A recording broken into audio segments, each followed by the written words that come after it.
নেত্রকোনার কলমাকান্দায় উপজেলা পরিষদ নির্বাচনে স্থানীয় সংসদ সদস্যের অযাচিত হস্তক্ষেপ নির্বাচনী পরিবেশ নষ্ট করার বিরুদ্ধে ও অবাধ সুষ্ঠু নিরপেক্ষ নির্বাচনের দাবিতে সংবাদ সম্মেলন করেছে এক চেয়ারম্যান প্রার্থী।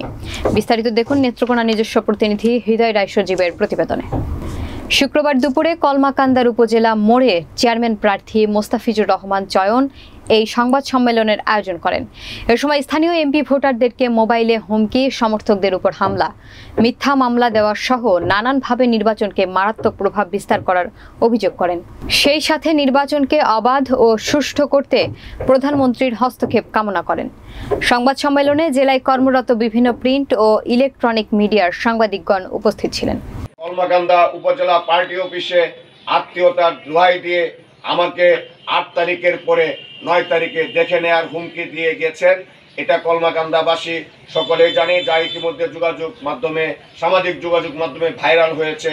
আমি ওনার সরাসরি হস্তক্ষেপটাকেও আমি বক্তব্যে আনার জন্য আপনাদের দৃষ্টি আকর্ষণ করছি।